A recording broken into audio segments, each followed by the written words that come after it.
Então, muito obrigada, né, por essa oportunidade de estar com vocês, né, da Associação Brasileira de Cristãos na Ciência e o GT de História e Fé Cristã.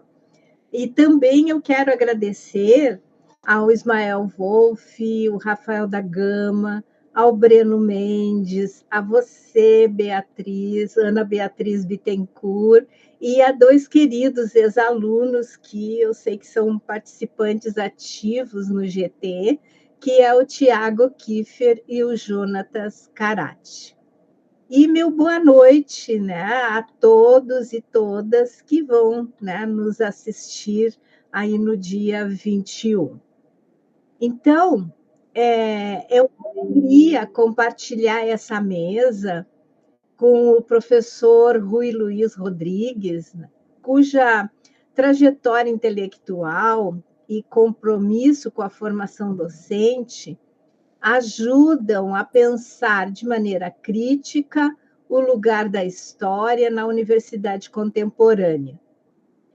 Eu ousei trazer um título para essa fala que eu denominei da seguinte maneira: História e Formação Humana, ensinar, pesquisar e esperançar na universidade.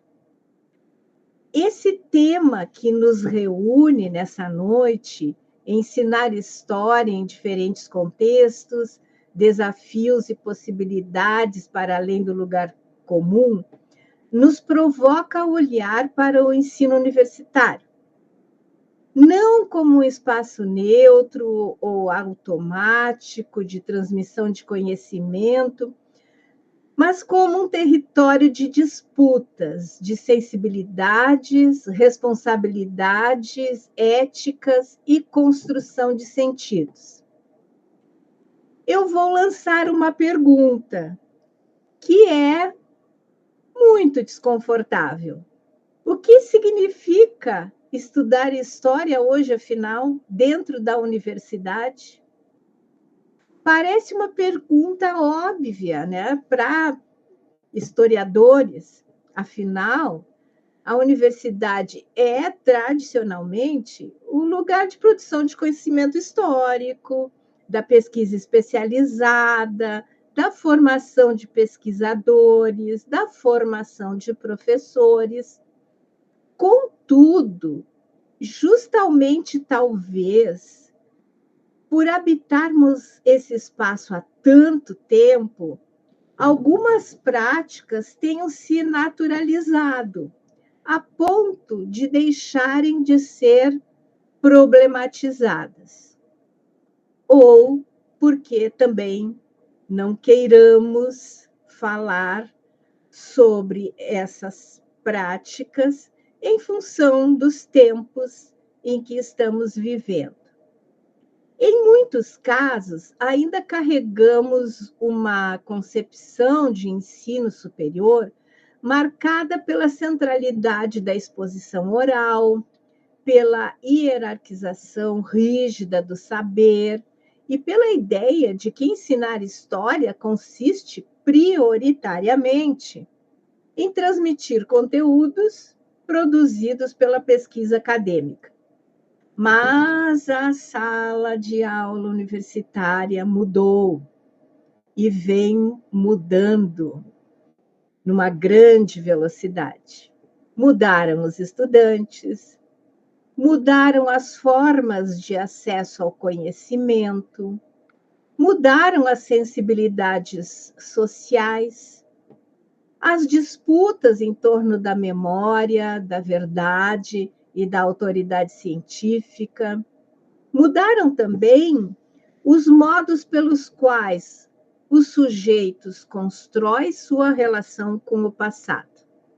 Hoje, ensinar história na universidade significa dialogar com estudantes atravessados por múltiplas temporalidades, pelas redes digitais, pelas culturas algorítmicas, pela aceleração, né, da circulação de informações e desinformações, por crises identitárias, políticas e emocionais. Significa lidar com estudantes que chegam à universidade trazendo repertórios históricos formados não apenas pela escola, mas pelas séries, pelos vídeos curtos, pelos influenciadores digitais, pelos jogos eletrônicos, pelas comunidades religiosas, pelas redes sociais e pelos conflitos políticos contemporâneos. Nesse contexto, o historiador, professor, pesquisador deixa de ocupar exclusivamente o lugar, entre aspas, de guardião do passado e passa a exercer cada vez mais a função de mediador crítico das experiências temporais contemporâneas. E isso muda profundamente a docência universitária. Durante muito tempo, nós, professores universitários, fomos formados para pesquisar, mas não necessariamente para ensinar. Nas licenciaturas em História, frequentemente valorizamos a produção historiográfica, os referenciais teóricos, a crítica documental e os métodos de pesquisa, o que é absolutamente necessário, mas ainda dedicamos pouco espaço à reflexão sobre a prática docente universitária em si. Existe uma espécie, a meu ver, de mito silencioso no ensino superior, o de que quem domina o conteúdo automaticamente sabe ensinar. Mas dominar o conteúdo não basta. Ensinar história exige sensibilidade pedagógica, exige leitura do contexto, exige compreensão dos sujeitos, exige escuta, mediação, responsabilidade ética. E talvez um dos maiores desafios contemporâneos seja justamente romper com certos lugares comuns do ensino universitário. O primeiro lugar comum é a ideia de neutralidade. Nós sabemos de há muito tempo que a história não é neutra. Sabemos também que a escolha dos temas, dos arquivos, das perguntas, das narrativas, das fontes históricas nunca é inocente. Mas isso não significa abandonar o rigor historiográfico. Pelo contrário, significa reconhecer que toda produção histórica é situada. Então, ensinar história na universidade é, portanto, formar estudantes capazes de compreender criticamente os usos políticos do passado. Vivemos um tempo em que a história se tornou campo intenso de disputa pública. Disputam-se memórias da ditadura, disputam-se narrativas sobre colonialismo, disputam-se identidades nacionais, questões de gênero, raça, religião, patrimônio. Neste cenário, o professor universitário não pode reduzir sua função a, entre aspas, dar conteúdo. Ele precisa formar consciência histórica. E aqui trago, né, autores como Jorn Huysmans, quando nos lembra que a história ajuda os sujeitos a orientarem sua experiência no tempo. Talvez uma das perguntas centrais para nós, professores, pesquisadores, historiadores, seja: que tipo de orientação temporal estamos ajudando a construir em nossos estudantes? Estamos formando apenas especialistas técnicos ou sujeitos capazes de interpretar criticamente o mundo? Outro lugar comum que precisa ser superado é a separação rígida entre pesquisa e ensino. Na universidade, frequentemente, tratamos a pesquisa como espaço de prestígio e o ensino como obrigação administrativa. Isso nos traz consequências muito graves. Muitos estudantes das licenciaturas aprendem metodologias sofisticadas de pesquisa histórica, mas saem inseguros diante de uma sala de aula. Outros internalizam a ideia de que a docência seria uma atividade menor em relação à pesquisa acadêmica. Precisamos, de uma vez por todas, romper com esta lógica. Ensinar história também é produzir conhecimento. A sala de aula não é apenas espaço de reprodução, ela é espaço também de criação intelectual. Cada pergunta inesperada de um estudante pode desestabilizar certezas historiográficas. Cada experiência de estágio pode revelar tensões sociais invisíveis aos livros. Cada prática extensionista pode ampliar nossa compreensão do próprio fazer histórico. Por isso, penso que a universidade precisa recuperar a indissociabilidade entre ensino, pesquisa e extensão. Não apenas como princípio institucional, mas como prática efetiva. Fazendo uma pausa, né, trazendo um exemplo, em uma das turmas que nós temos na Universidade La Salle, a Uni-La Salle, um dos colegas, né, do curso de História relatava que alguns alunos em grupo fizeram, né, uma solicitação a este colega de que eles não queriam saber de teoria, não queriam estudar as perspectivas historiográficas, eles queriam só saber dar aula, como dar aula, eles queriam, na linguagem deles, coisas práticas. Isso só para, né, sentirmos nesse momento que as salas de aula nas licenciaturas em História ainda carregam alguns problemas muito sérios. Então,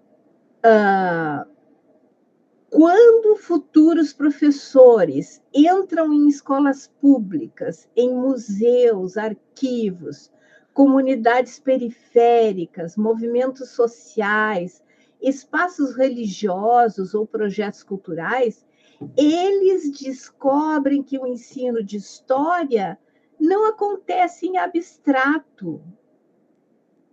A história ensinada sempre encontra sujeitos concretos, e esses sujeitos possuem memórias, dores, crenças, silêncios e experiências diversas. Então, como professora de licenciatura, orientadora de estágio, pesquisadora, confesso que uma das experiências mais transformadoras é acompanhar o momento em que o estudante percebe que a teoria historiográfica sozinha não resolve os desafios da docência real. E a docência real, por sua vez, precisa dos conhecimentos historiográficos exatamente para que nós, professores, lá na educação básica, ou até mesmo no ensino universitário, saibamos que a sala de aula é um espaço vivo. Existem conflitos, existem emoções, desigualdades, existem disputas simbólicas. Recebemos estudantes cansados, inseguros, famintos, ansiosos. Recebemos estudantes profundamente marcados pelas transformações digitais e pelas crises contemporâneas. E ensinar história nesse cenário exige também humanização. Isso não significa abandonar o rigor acadêmico, pelo contrário. Significa compreender que o conhecimento histórico só faz sentido quando produz relações significativas com a experiência humana. Outro desafio muito importante é pensar o ensino universitário diante da cultura digital. Hoje, o professor já não é o único mediador do conhecimento histórico. Os estudantes acessam documentos digitalizados, podcasts, vídeos, inteligências artificiais, plataformas educativas e conteúdos históricos produzidos fora da academia. Isso gera tensões. Há medo da superficialidade, há medo da perda da autoridade docente, há medo da desinformação. E esses medos não são infundados. Mas talvez a resposta não seja, por exemplo, o que alguns advogam, o fechamento, né, defensivo da universidade. Talvez seja justamente ampliar nossa capacidade crítica e pedagógica. Precisamos ensinar estudantes a interpretar fontes digitais, a analisar algoritmos, a identificar manipulações narrativas e compreender os interesses presentes na circulação pública da história. Em outras palavras, a alfabetização histórica hoje também é alfabetização midiática e digital. Além disso, ensinar história nas universidades exige enfrentar questões que muitas vezes evitamos. Para quem produzimos conhecimento? Quem consegue permanecer na universidade? Quais vozes ainda continuam ausentes em nossos currículos? Quais experiências históricas permanecem marginalizadas? A ampliação do acesso ao ensino superior também transformou profundamente nossas salas de aula. Temos hoje estudantes trabalhadores, mães, pessoas com deficiência, estudantes negros, indígenas, quilombolas, sujeitos de diferentes experiências religiosas e culturais.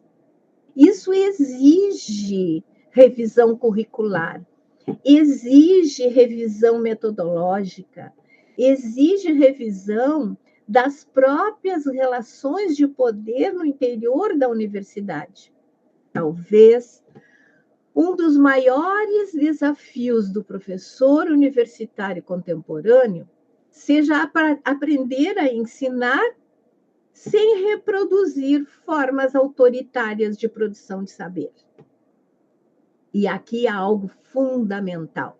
Autoridade intelectual não é autoritarismo. O professor continua tendo responsabilidade formativa, domínio teórico e rigor metodológico, mas ensinar não pode significar silenciar experiências, humilhar estudantes ou transformar a sala de aula em um espaço de mera performance acadêmica. Ensinar história é também formar humanidade. E isso se torna ainda mais importante em tempos de intolerância, negacionismos e radicalizações sociais. Então, acrescento também uma dimensão que considero importante. Toda experiência humana se organiza a partir de narrativas de sentido. A história, de certo modo, disputa interpretações sobre o tempo, sobre a memória e sobre a experiência humana. Por isso, o ensino de história não pode ser reduzido à memorização de conceitos ou de datas. Ela envolve ética da alteridade, envolve escuta, envolve reconhecimento da dignidade das experiências humanas. Quando ensinamos história, trabalhamos com vidas concretas, com sofrimentos, com resistências, com esperanças, com violências, com projetos de futuro.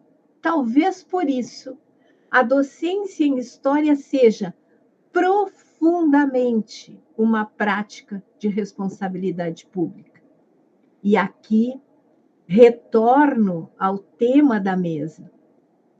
Ensinar história para além do lugar comum.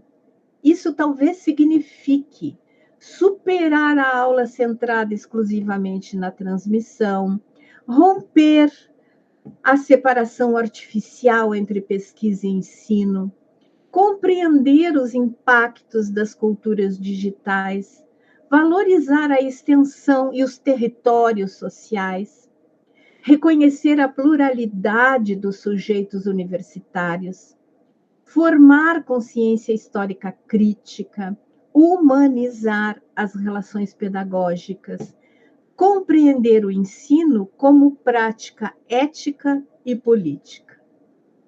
A universidade continua sendo espaço fundamental de produção do conhecimento histórico, mas ela só manterá sua relevância social se conseguir também produzir sentido público para esse conhecimento. E isso depende, em grande medida, da forma como ensinamos.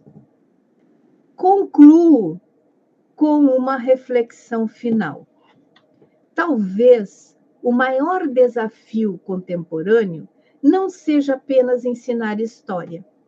Talvez seja ensinar a pensar historicamente em uma sociedade marcada pela aceleração, pelo esquecimento e pela fragmentação das experiências coletivas. Ensinar história hoje é ajudar sujeitos a compreenderem que o passado não está morto. Ele continua agindo nas estruturas sociais, nas desigualdades, nos discursos políticos, nas identidades e nas memórias. Mas é também lembrar que a história nunca é destino inevitável. Ela é um campo de disputa, é um campo de interpretação, é um campo de possibilidades. E talvez seja justamente isso que torna a nossa tarefa docente tão necessária. Muito obrigada. Muito bem, então boa noite. Em primeiro lugar, eu quero agradecer muito o convite que foi feito para estar com vocês e poder falar um pouco acerca desse tema. Isso me honra muito, muita alegria em estar com vocês, muita alegria em conhecer também a professora Cleusa, ouvir essa fala luminosa que ela nos trouxe, né? Certamente muito, muito inspiradora em vários aspectos, esclarecedora no geral também. E eu queria dizer logo de início que a professora Cleusa foi, na fala dela, em algumas direções que eu realmente não teria condição de cobrir, de acompanhar, uma vez que eu também tive que fazer um recorte dentro desse tema, não é? Mas eu acredito que as ênfases que eu escolhi para minha fala vão, em grande medida, na mesma direção da fala dela, e em alguns momentos vão dialogar, né, num sentido que eu creio vai ser bastante proveitoso para a gente. Eu queria começar falando um pouquinho sobre o lugar específico de onde eu falo hoje, né? Porque o tema, o ensino de história nas universidades, para abordar esse tema, logo de início eu preciso dizer que eu não sou um especialista em ensino de história, né? Eu sou, o Rafael já deu aí a minha ficha corrida, né, no início do nosso encontro, eu sou um historiador modernista, sou especializado nos humanismos, especificamente na vertente retórico-literária dos humanismos, e principalmente no humanismo erasmiano, na figura do Erasmo de Roterdã. Paralelamente a isso, eu tenho trabalhado também bastante com os vínculos entre religião e política, no contexto ali dos primeiros séculos da época moderna, né, e principalmente naqueles chamados processos de confessionalização. E, inclusive, o meu trabalho de doutoramento foi estabelecer uma conexão entre o humanismo erasmiano e esses chamados processos de confessionalização. Nos últimos anos, eu tenho trabalhado mais de perto em uma investigação sobre a constituição de uma linguagem escatológico-apocalíptica amplamente compartilhada pela cristandade latina, também ali nos primeiros séculos da época moderna, e nesse esforço eu tenho me concentrado, sobretudo na segunda metade do século XVI e na produção do pastor reformado Pierre Viret. Então, esse é meu campo de atuação, não é? Eu não tenho, como eu disse, uma fala, ou melhor, uma formação, não é, especificamente na questão do ensino de história em si mesmo. Portanto, ao abordar o tema que me foi proposto, eu não posso falar do ponto de vista do especialista, mas me vejo, sim, na condição de falar a partir da posição de alguém que está diretamente envolvido no trato com alunos de graduação e de pós-graduação no âmbito de uma universidade pública paulista. Nesse sentido, e já aqui estabelecendo uma ponte com a fala da professora Cleusa, eu preciso frisar que, para mim, especificamente, o ensino de história na universidade, ou seja, o meu trabalho como docente, ele nunca se desconecta do meu trabalho como pesquisador. Eu não consigo, de fato, imaginar o meu trabalho como pesquisador sem a sala de aula, porque o diálogo com os estudantes, seja no nível da graduação, seja no nível da pós-graduação, para mim, é uma das coisas mais enriquecedoras, não é?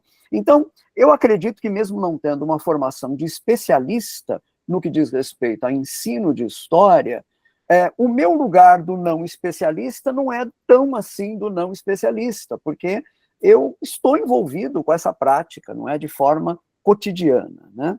E eu acredito também que esse lugar de onde eu falo me ajuda a justificar um pouco a indicação que eu fiz, né, de um texto para leitura, não sei exatamente quantos aqui tiveram oportunidade de ler, eu acabei indicando, né, eu peço desculpa se foi deselegante isso, mas acabei indicando um texto da minha autoria, que foi um artigo que eu publiquei em 2021 pela revista História, Questões e Debates, da Federal do Paraná, e esse artigo não foi indicado à toa, né, ele Orbis minima pars est Europa, né, o título desse artigo, tirado lá de uma frase do Erasmo de Roterdã, né, a menor parte do mundo é a Europa.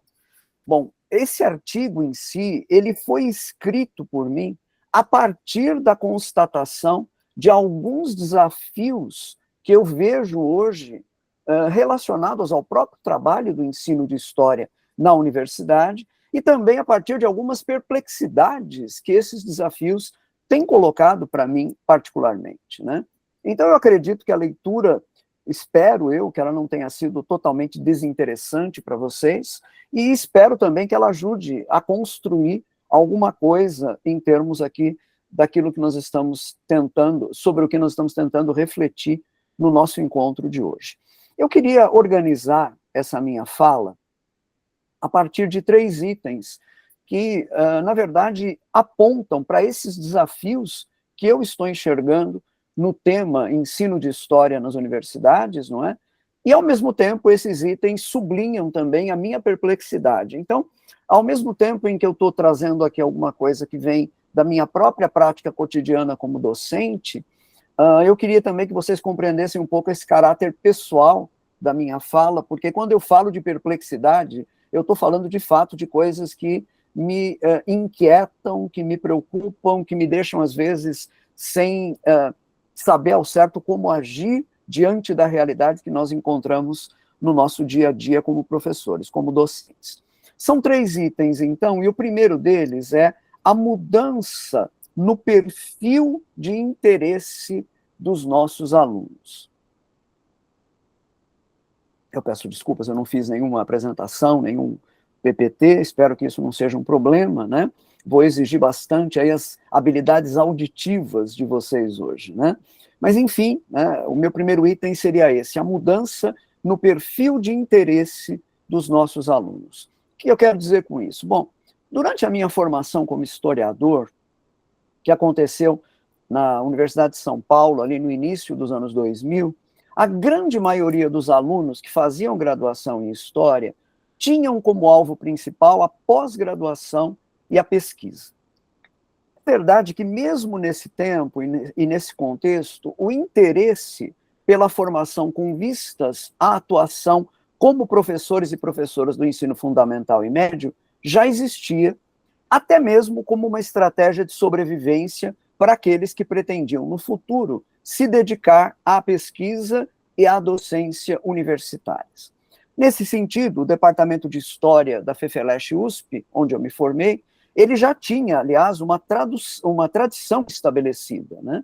Eu posso citar como exemplo aqui meu querido professor, recentemente falecido, professor Fernando Novaes.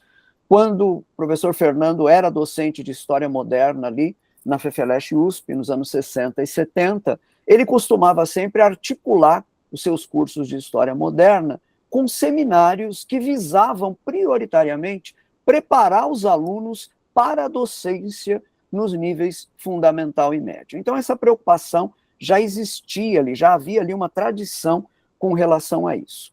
Naquele contexto, que foi o contexto no qual eu me formei, preparação para o ensino nos níveis fundamental e médio e preparação para a atividade como pesquisador caminhavam bastante unidas, o que, a meu ver, colaborava para a formação mais completa e equilibrada.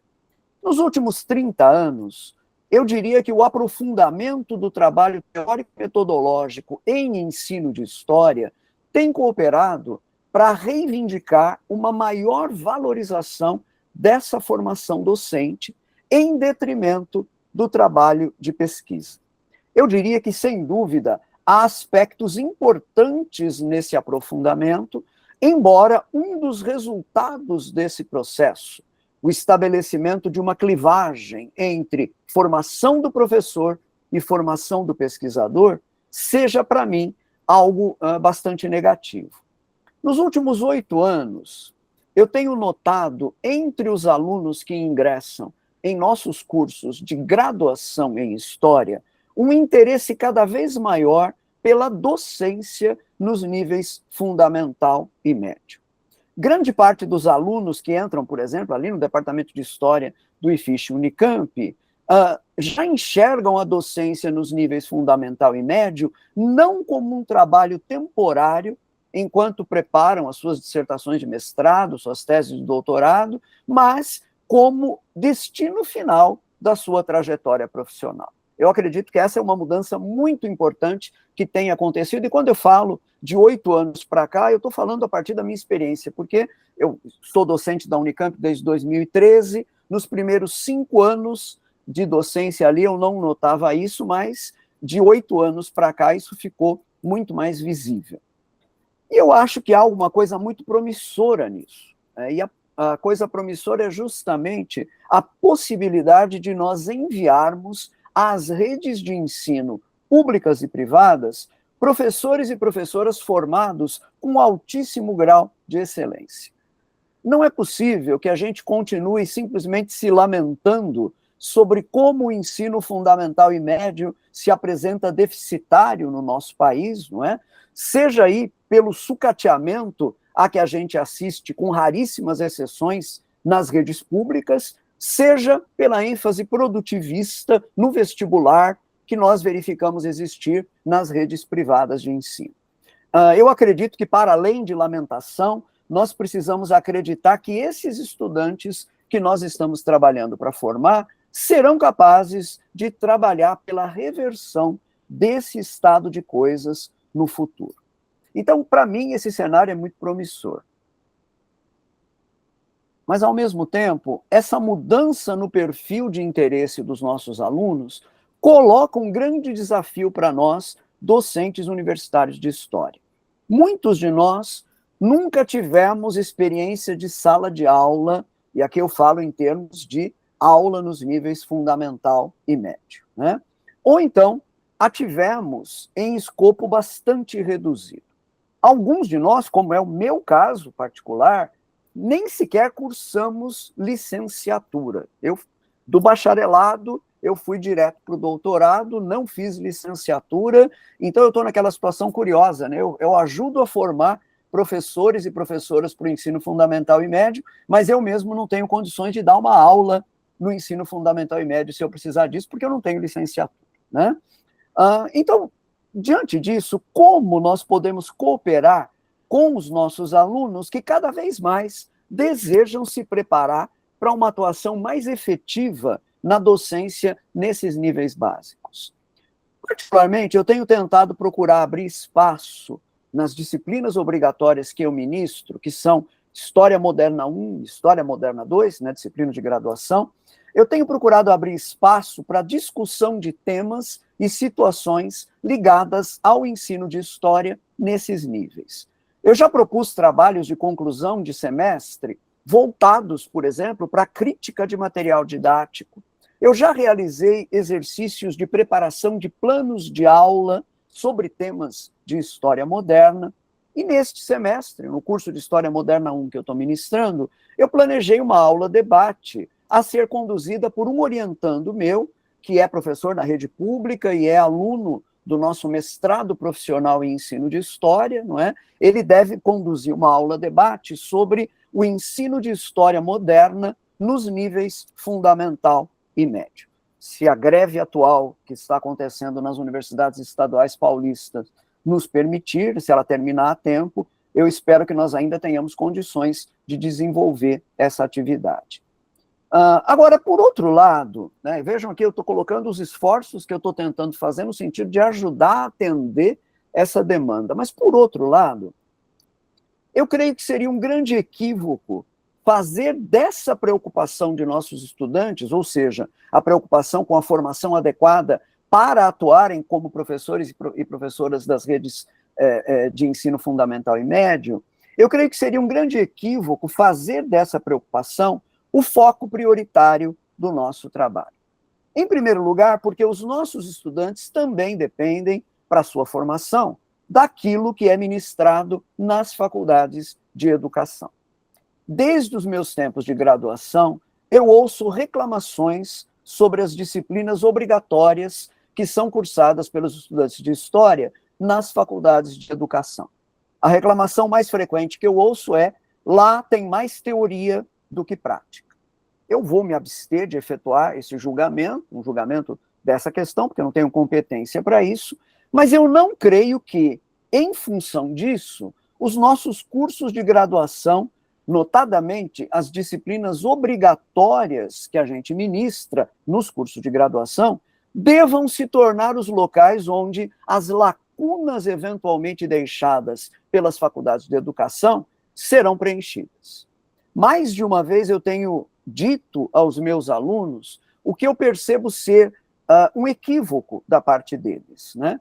A ideia de que dar aula de história é algo que se aprende de forma técnica, de que um curso de história moderna, por exemplo, ali na graduação, deveria se ocupar em ensinar como dar aula sobre renascimento, reformas religiosas, processos de centralização política e por aí vai, né? É nesse contexto que, a meu ver, fica clara qual pode ser a nossa mais efetiva contribuição diante das demandas colocadas pelos nossos alunos. Eu sempre repito que a melhor maneira de formar um professor ou professora para os níveis fundamental e médio é dar a eles uma boa formação como pesquisadores. Em suma, a clivagem introduzida entre a formação do docente para os níveis básicos e a formação do pesquisador deve ser abolida. Em nossos cursos, sobretudo nas disciplinas obrigatórias, precisamos transmitir aos nossos alunos, para cada tema a ser abordado, o que há de mais relevante e atual em termos de debate historiográfico. Precisamos familiarizar nossos alunos com os métodos de trabalho do historiador, precisamos colocar nossos alunos em contato com as fontes. Isso não é matéria para um ou outro curso, né? Para metodologia ou para laboratório de pesquisa em história, não. Isso é algo que deve ser repisado em cada disciplina obrigatória. Ao mesmo tempo, seria muito oportuno se mantivéssemos sempre no nosso horizonte os temas e problemas ligados ao ensino de história nos níveis básicos. Construir pontes, mostrar como este ou aquele tema pode ser abordado frutiferamente, são maneiras de aproximarmos os estudantes e de mostrarmos interesse pela atividade à qual se dedicarão pelo resto das suas vidas. E que, como a professora Cleusa já colocou aqui, né, da mais relevante importância, sobretudo porque é ali, mais até do que na universidade, que a consciência histórica efetivamente vai ser formada, não é? A abordagem que eu estou sugerindo, no entanto, coloca uma exigência. Cada vez mais é preciso que os responsáveis por disciplinas obrigatórias nos cursos de graduação sejam especialistas em suas disciplinas.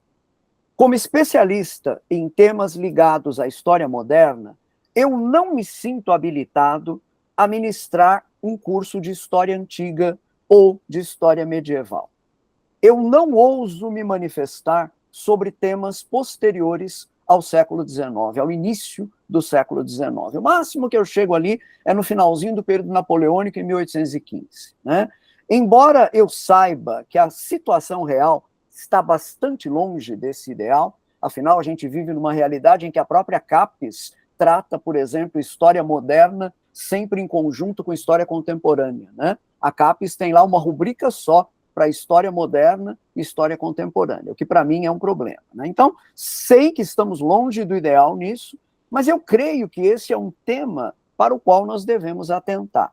Eu, pessoalmente, integro uma rede de historiadores modernistas chamada H-Moderna, H minúsculo, underline, moderna.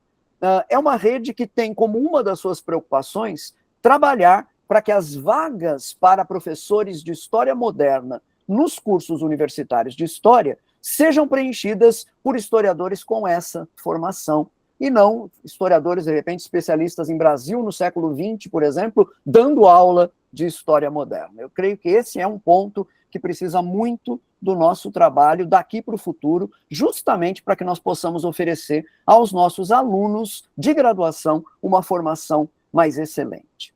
Há um outro aspecto nessa mudança do perfil de interesse dos nossos alunos, essa preocupação cada vez maior dos nossos alunos em se preparar para a docência nos níveis fundamental e médio. Há um outro aspecto que eu quero destacar, mas ele já dialoga diretamente com o segundo item que eu gostaria de abordar. E o segundo item é justamente a mudança no perfil de origem dos nossos alunos.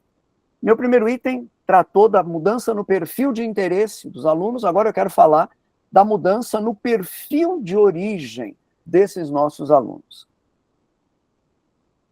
eu considero um resultado muito positivo das políticas de inclusão adotadas nos últimos anos, a mudança sensível nos perfis de origem dos nossos estudantes. A professora Cleusa fez também uma referência a isso na sua fala. Cada vez mais, nossos cursos de graduação em História estão recebendo alunos oriundos dos estratos mais populares da nossa sociedade, essa nossa sociedade, aliás, não é, tão marcada por uma desigualdade absurda e, ao mesmo tempo, estrutural, né? Na minha universidade, na Unicamp, isso tem ocorrido a partir da inclusão das notas do Enem como critério de aceitação do vestibular, a partir da inclusão de cotas para a PPI e mesmo a partir da reserva de vagas para alunos olímpicos, alunos que alcançam uma grande pontuação em Olimpíadas de História, né? O nosso departamento ali de História é conhecido, inclusive, em nível nacional, pela ONHB, a Olimpíada Nacional de História do Brasil, muito frequentada e acessada pelos professores e professoras da rede fundamental de ensino, né? Particularmente, eu tenho acompanhado com muita alegria o aumento no número de alunos oriundos dos povos originários. E isso tem sido, no nosso caso, resultado de uma dinâmica no processo de vestibular que exigiu de nós a realização de exames vestibulares em locais mais próximos das regiões ali onde estão os nossos povos originários, não é? Ao mesmo tempo em que demandou de nós todo o investimento em termos de produção de uma estrutura de integração e de acompanhamento desses estudantes. Essa grande mudança coloca, como é óbvio, vários desafios.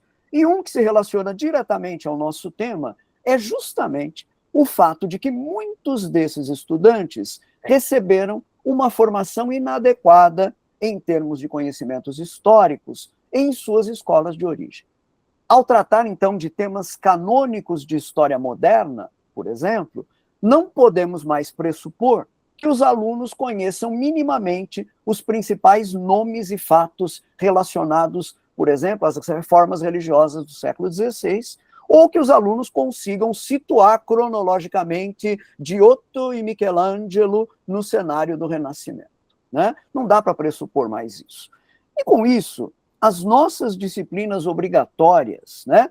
História antiga, história medieval, história moderna, história contemporânea, além do conjunto de disciplinas ligadas à história da América, história do Brasil, história da África, história da Ásia, essas disciplinas devem primar por oferecer uma formação que precisa atuar, a meu ver, em duas direções. Primeira, suprir as carências da formação pregressa dos nossos alunos, valendo-se para isso não apenas de exposições em sala de aula, mas também de leituras orientadas, de grupos paralelos de estudo, para que isso possa efetivamente acontecer.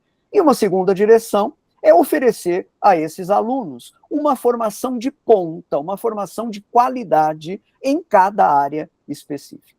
Nesse sentido, é fundamental que as disciplinas obrigatórias, sem deixar de estar abertas para os desenvolvimentos mais recentes em cada área, mantenham um núcleo canônico de temas, né? Canônico, aqui eu estou usando entre aspas, não é? Mas é uma palavra útil nesse caso, né? Porque, vejam bem, esses núcleos canônicos de temas para cada área específica serão, aliás, os temas sobre os quais nossos alunos deverão lecionar quando estiverem atuando nas redes públicas de ensino como professores, né? No caso de história moderna, vou usar como exemplo aqui a minha própria área, esse temário canônico inclui, por exemplo, a problematização da própria periodização história moderna, um tratamento do Renascimento e do humanismo enquanto fenômenos culturais, uma análise das reformas religiosas num cenário que abarque desde o reformismo conciliar do século XV até os desenvolvimentos mais acabados da chamada época confessional entre os séculos XVI e XVII, a discussão sobre as formas de governança tradicionais e a emergência de novos instrumentos para a prática política, a formação da economia mundo e a montagem dos vínculos coloniais, o disciplinamento social e as agudas mudanças culturais do século XVII, a formação do pensamento ilustrado, as mudanças no conceito de revolução e as transformações revolucionárias do final do século XVIII. As disciplinas obrigatórias, aqui eu estou dando como exemplo a minha, mas cada um de nós tem que olhar aí para o seu próprio quintal. As disciplinas obrigatórias precisam oferecer aos estudantes sólida formação nesses temas, atentando para a chave dupla que eu mencionei há pouco. Suprir as lacunas das suas formações prévias e oferecer a eles o que há de mais relevante em termos de descobertas e discussões historiográficas no presente. Gente, vejam bem, admitir que existe lugar para um temário como esse que eu acabei de mencionar é algo que deixou de ser óbvio. Todos sabemos muito bem como as grandes divisões da periodização histórica têm sido atacadas em função do seu pretenso caráter eurocêntrico. Eu quero me ocupar disso agora no próximo item, que vai ser o último. Como uma das consequências desse debate, eu tenho assistido a tentativas de reforma curricular nos cursos de história que defendem a ruptura completa com essa antiga periodização. Em conversa com os meus colegas de departamento, eu tenho chamado algumas dessas tentativas de reformas cubistas. E aqui eu uso a palavra cubista numa alusão àquilo que o cubismo representou nas artes pictóricas no início do século XX, né? Em relação à antiga pintura acadêmica, né? O pessoal estava acostumado com a antiga pintura acadêmica, de repente entra num salão cheio de Picasso com a pintura cubista, Braque, não é? E fica completamente perturbado por essa mudança de um cenário para o outro, né? Vejam bem, essas reformas que têm sido propostas são reformas que, abolindo as antigas periodizações, pretendem falar em termos de transversalidade, em termos de conexões atlânticas, em disciplinas conectadas numa espécie de história decolonial do sul global. Também eu não nego diversos méritos nessas percepções. O problema é que nossos estudantes, depois de formados e inseridos como professores e professoras no sistema educacional, terão que dar conta de currículos que, comparados a essas propostas cubistas, são currículos acadêmicos no sentido aí da antiga pintura acadêmica, né? Eu sinto que os defensores dessas reformas cubistas se esquecem de que todos nós, sem exceção, fomos formados historiograficamente em perspectiva acadêmica, no sentido de conhecermos essas periodizações antigas, não é? E somente a partir desse solo é que nós conseguimos fazer crítica a determinados aspectos presentes nessa formação.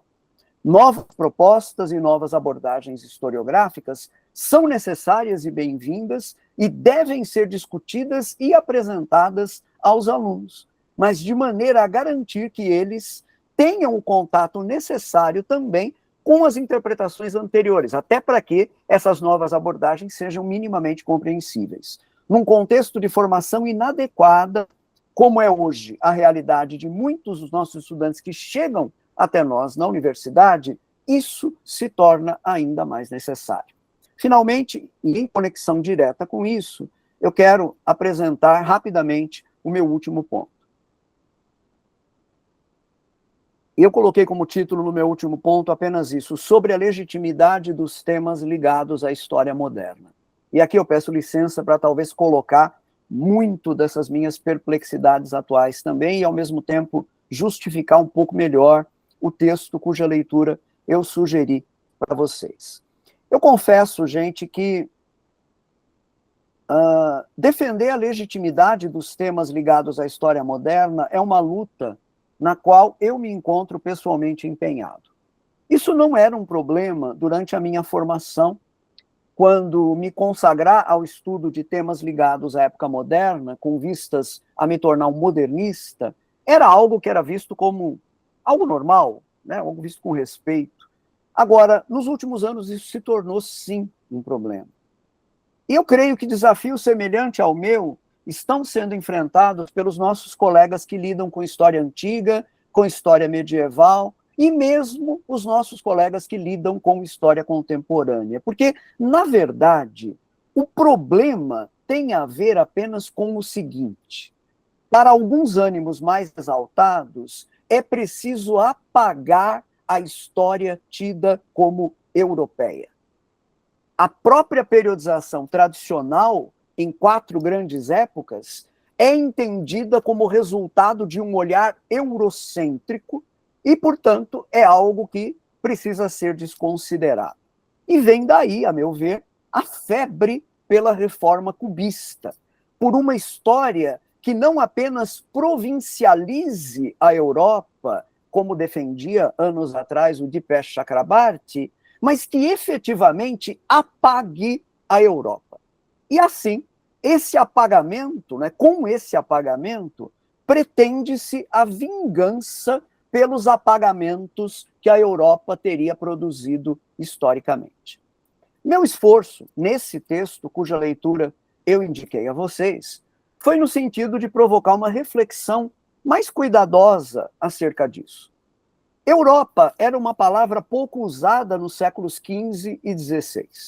Quando Erasmo emprega essa palavra, é apenas para frisar o minúsculo tamanho que essa Europa tinha diante de um mundo que se revelou muito maior, muito mais amplo do que se imaginava. Esse é o sentido dessa frase do Erasmo, ali de um livro dele de 1535, né? A frase é: Orbis minima pars est Europa. A menor parte do mundo é a Europa. No medievo e nos primeiros séculos da época moderna, as sociedades que nós aprendemos a chamar de europeias não se viam como tais. Viam-se como parte de uma autocompreensão chamada República Cristiana, que, por definição, não estava limitada geograficamente ao continente europeu. Abarcava extensas parcelas do Oriente, abarcava todo o norte da África, além dos territórios europeus. E, principalmente, deveria abarcar cada território com o qual essas sociedades entrassem em contato, numa dinâmica universalista, tomada do antigo Império Romano e reforçada pelo universalismo próprio da fé cristã, que entendia, né, essa dinâmica universalista entendia como necessária a extensão a todos esses novos territórios dos mesmos direitos e privilégios característicos da República Cristiana. O ocaso, né, o crepúsculo dessa portentosa construção ideológica chamada República Cristiana, coincidiu com o processo no qual, para se obter maiores vantagens no trato colonial com os novos territórios, tornou-se clara a necessidade de excluir esses territórios, privando-os desses direitos e privilégios. Então, nos embates de formação da economia mundo, a Europa ganhou consciência de si num movimento de diferenciação em relação aos demais territórios. No dizer do historiador português Vitorino Magalhães Godinho, a Europa encolheu-se sobre si mesma, mas fez isso para poder dominar os demais territórios. Essa dinâmica, que nos tratos do Império Colonial Português resultou no chamado exclusivo metropolitano, não se concluiu senão no século XVIII. E é esse o contexto do nascimento da ideia de Europa. E podemos dizer que a difusão dessa ideia, inclusive em termos de uma pretensa superioridade cultural sobre o restante do mundo, é algo não anterior a esse momento. Se eu pudesse aqui usar uma imagem, né, eu poderia aqui sugerir para vocês a famosa alegoria dos planetas e dos continentes, do Giambattista Tiepolo, pintada ali entre os anos de 1750 e 1753, no Palácio dos Príncipes Bispos de Würzburg, ali no Sacro Império Romano Germânico, né? Uma pintura onde todos os continentes são lidos, são interpretados a partir da Europa. Isso é uma realidade já de meados do século XVIII. O século XIX vai fazer amplo uso dessa nova construção ideológica. o evangelho secularizado da civilização europeia poderia ser exportado para o resto do mundo, inclusive em conjunto com as diversas variantes da fé cristã. O resto do mundo seria, aliás, estimulado a receber esse evangelho secularizado, mas desde logo ficava claro que a relação de subalternidade com a Europa não poderia ser modificada. Tudo isso ainda é muito estranho ao século XVI europeu, a partir do qual Erasmo falava. As fontes principais da República Cristiana não eram europeias, eram fontes orientais, judaicas, com forte influxo da Ásia Menor. Essas fontes floresceram na Síria, no Egito, nas partes central e ocidental do norte da África. Podemos falar aqui de Atanásio, podemos falar aqui de João Crisóstomo, podemos falar aqui, certamente, de Agostinho. E o meu texto fornece, creio eu, exemplos válidos de como os humanistas, como Erasmo, né, encontravam-se abertos para o que vinha de fora do seu quintal europeu. E eu cito aqui apenas o caso de um Erasmo que considerava Luciano de Samósata um bárbaro, como expressão máxima da prosa em língua grega, não é? Então vejam, a exclusão de temas tidos como europeus, pelo simples fato de serem assim considerados, é, a meu ver, um ato de obscurantismo. E a pretensa solução, que consiste em abordar esses temas na chave de uma história global ou na chave das histórias conectadas, é pouca coisa melhor. Em si mesmas, essas abordagens, história global, histórias conectadas, são úteis e relevantes. Mas, são relevantes, eu estou dizendo, né? Mas nem todos os temas podem ser relacionados a elas. Afirmar que um tema tido como de história europeia só pode ser estudado em chave global é depreciar, na verdade, esse tema. É considerá-lo como menos digno de ser pesquisado. É tratá-lo como tema relevante apenas na medida em que se conecta ao resto do mundo. Para ter direitos à existência, vejam bem, a história moderna não precisa se tornar história da África moderna, ou história da Ásia moderna, ou história da América moderna. Eu gostaria, nesse particular, de poder auxiliar mais os meus colegas docentes de história antiga, medieval e contemporânea. Estou plenamente consciente de que a história medieval não se restringe de forma alguma ao continente europeu. Há diálogos substanciais que se travam no contexto mediterrâneo, no norte da África, na Rota da Seda, no Índico. Seria a história antiga uma criação europeia? Ora, quando o Império Assírio estava em seu esplendor, ou 2 séculos depois, quando os persas reduziram a pó o poderio caldeu, os europeus da região que hoje corresponde a Genebra ainda moravam em palafitas sobre o lago que um dia irá se chamar Lago Lemão, não é?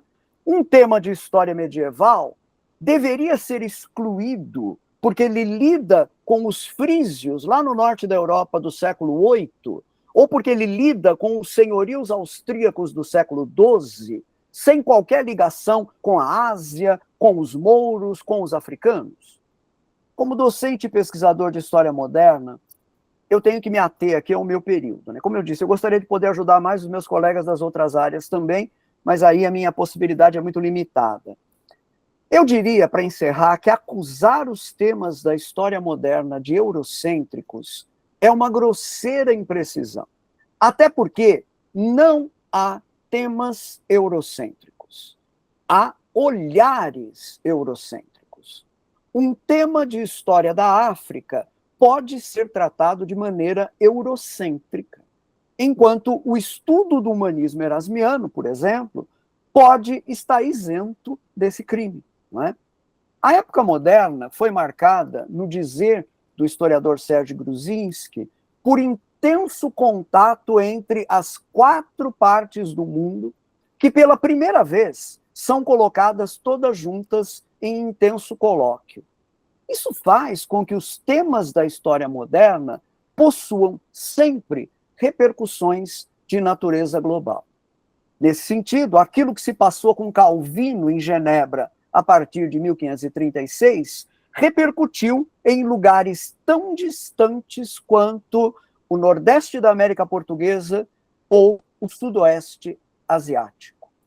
Eu queria pedir a vocês permissão para terminar a minha fala com um pequeno relato que eu apresento no final da introdução do meu livro Reforma e Contra-Reforma, que foi lançado pela editora Contexto no ano de 2024. E a introdução termina com essas palavras. Eu leio. A mais antiga tradução da Bíblia para o idioma português foi elaborada em Jakarta, na ilha de Java, Indonésia, na segunda metade do século XVII. Seu autor era um clérigo da Igreja Reformada Holandesa, o português João Ferreira de Almeida, nascido em 1628, falecido em 1691. Àquela altura, Jakarta se chamava Batávia, por se encontrar bem no centro dos interesses da expansão comercial neerlandesa nas terras asiáticas. Católico de nascimento, Almeida provavelmente se dirigiu à Ásia com a intenção de se consagrar à obra missionária. Já por várias décadas, os portugueses se serviam de seus tratos comerciais na região para patrocinar o avanço das missões jesuíticas. No entanto, após ler um tratado que fazia críticas à Igreja Católica e cujo título era Diferença da Cristandade, Almeida converteu-se à fé reformada. Após concluir seus estudos teológicos, foi ordenado como pastor reformado em 1656 pelo presbitério de Malaca. Um português em Java, ministro de uma igreja protestante de origem neerlandesa, traduzindo a Bíblia para um idioma, o português, que se tornara, pelas artes do comércio, a língua franca do sudoeste asiático. Não poderíamos ter uma ilustração mais clara do que foi essa impressionante mundialização ocorrida na época moderna e para a qual o comércio teve importância crucial. Mas o que encontramos no centro desse episódio, cuja vinculação com uma lógica global é tão evidente? Encontramos a Bíblia, documento fundamental de toda a cristandade, e uma expressão da fé cristã elaborada na Europa, no cadinho das impressionantes tensões que caracterizaram as reformas religiosas do século XVI. Até aqui.